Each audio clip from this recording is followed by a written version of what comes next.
সবাইকে আন্তরিক শুভেচ্ছা। আমি ডাক্তার প্রবাল দত্ত অধিকারী, মেডিসিন বিশেষজ্ঞ হিসেবে কর্মরত আছি। আজকে আমরা খুব একটা আলোচিত জিনিস নিয়ে কথা বলতে যাচ্ছি, ওবেসিটি বা স্থূলতা। আমাদের চারপাশে এখন এই জিনিসটা ছোট থেকে বড় সবার মধ্যেই দেখা যাচ্ছে। স্বাভাবিকের চাইতে ওজনটা একটু বেশি। তো সমস্যাটা কোথায়? সমস্যাটা আসলে পরিবেশগত, কিছুটা খাদ্যাভ্যাসগত এবং কিছুটা হয়তো তার সাথে কিছু রোগ বা এরকম কিছু কন্ডিশনও একসাথে থাকতে পারে। তো স্থূলতার জন্য একজনের আত্মবিশ্বাস কমে যায়, তার শারীরিক সক্ষমতা কমে যায়, এমনকি তার অন্যান্য কিছু রোগের ঝুঁকি বেড়ে যায়। হৃদরোগ, ডায়াবেটিস, রক্তে চর্বির মাত্রা বেড়ে যাওয়া, কিছু হরমোনাল ইমব্যালেন্স ইত্যাদি সমস্যা বেড়ে যেতে পারে। এই জিনিসটা বিভিন্নভাবেই চিকিৎসা করা সম্ভব, কিন্তু সবগুলোর একটা সুষম প্ল্যানিং করে চিকিৎসা করলে সবচেয়ে ভালো ফল পাওয়া যায়।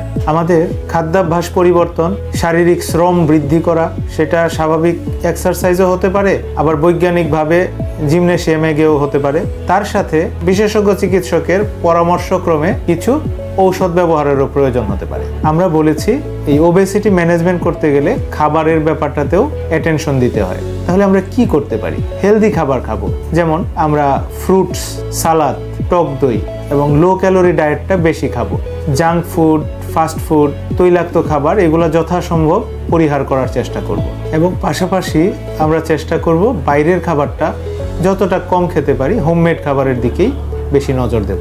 যারা অলরেডি ওভারওয়েট অথবা ওবেসিটিতে ভুগছি তারা কি করব? তারা খাদ্যাভ্যাসের পাশাপাশি একটু ব্যায়ামের দিকে নজর দেব। প্রতিদিন অন্তত 30 মিনিট দ্রুত ঘাম ঝরিয়ে হাঁটা এবং প্রতিদিন অন্তত 10,000 ফুট স্টেপ অর্থাৎ 10,000 কদম হাঁটার একটা প্ল্যান আমাদের মাথায় রাখতে হবে। তাতে করে আমাদের হৃদরোগ এবং অন্যান্য ঝুঁকিগুলো অনেকটাই কমে যাবে। আমরা ব্যায়াম ও খাদ্যাভ্যাসের পাশাপাশি ওবেসিটি নিয়ন্ত্রণের জন্য কিছু ঔষধও ব্যবহার করতে পারি, সেটাও বিশেষজ্ঞ চিকিৎসকের পরামর্শক্রমেই হওয়া উচিত।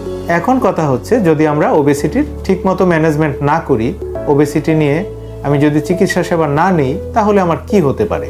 সেই ক্ষেত্রে আমার বেশ কিছু ঝুঁকি আছে। আমার ডায়াবেটিস, হৃদরোগ, স্ট্রোক, হরমোনের অস্বাভাবিকতা ইত্যাদি নানা রকম জটিল পরিস্থিতি উদ্ভব হতে পারে, যা চিকিৎসা ব্যয়সাধ্য এবং কষ্টসাধ্য হতে পারে।